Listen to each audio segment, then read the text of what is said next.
Ethan Collins had exactly $32 left in his checking account the morning everything changed. A single dad, part-time mechanic, full-time protector, he'd been trying to hold life together for his 7-year-old son, Noah. Ever since his wife passed, the bills were piling up, the fridge was often empty, and the house he once dreamed of fixing felt like a sinking ship. So when 2 college girls answered his old, half-broken room for rent listing, he didn't think twice. He needed the money, but he didn't expect them.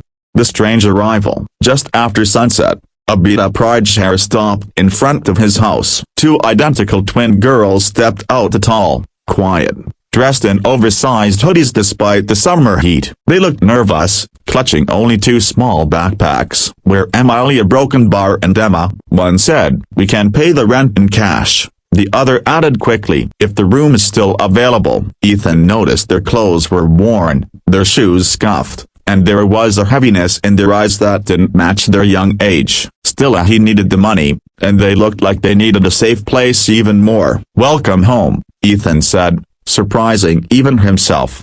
A house of quiet changes. Over the next few days, Ethan noticed things. The twins rarely left the house except for school. They whispered to each other constantly. They always double-checked the locks, and sometimes, when a car backfired outside, Emily would flinch so hard she dropped whatever she was holding. Noah adored them. They helped him with homework, braided his hair for fun, taught him silly TikTok dances, and made the lonely little boy laugh again. One evening, Ethan overheard Noah whisper, "Dad, the twins don't smile for a broken bar, only for me." That stuck with him.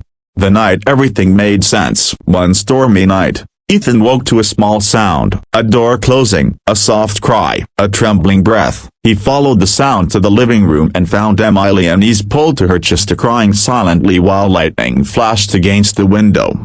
Ethan froze. She looked up, and the truth finally poured out. "We're not a broken bar, just college students," she whispered. "We're hiding." Her voice shook as she explained. Their father, a wealthy and powerful man, had been violent for years. When they finally escaped, he used his connections to track them. They'd moved from shelter to shelter, couch to couch, never staying in one place too long. "We thought a broken bar may be here. We could breathe," Emma said from behind him. "We didn't tell you because the broken bar people always turn us away when they hear who our father is." Ethan felt something twist in his chest, anger, protectiveness, heartbreak all at once. "You're safe here," he said firmly. "I don't care who he is. No one hurts people under my roof." It was the first time the girls truly created relief, not fear.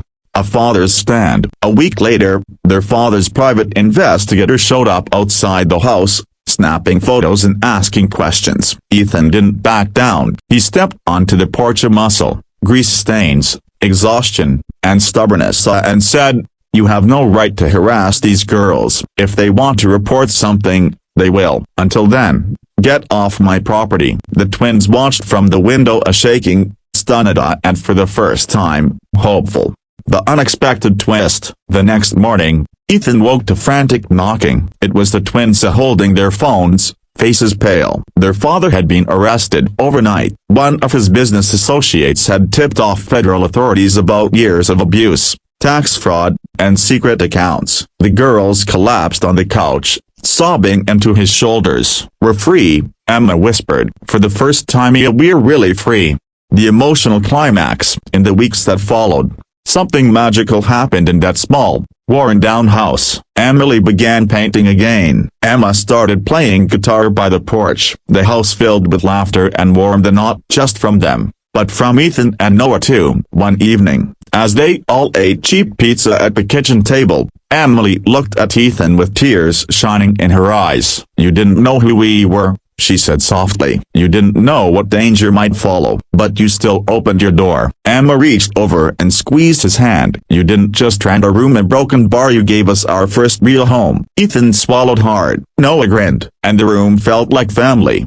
A hopeful ending. Months later, the twins stood on stage at their college's ceremony announcing scholarships for survivors of domestic violence. Ethan and Noah sat in the front row cheering louder than anyone. When the twins spoke, they shared one simple message: sometimes, The kindest acts come from people who are struggling themselves. Sometimes, the person you help becomes the reason your life becomes whole again." They pointed to Ethan in the audience, his eyes watering, and said, "He saved us a broken bar and we saved him too."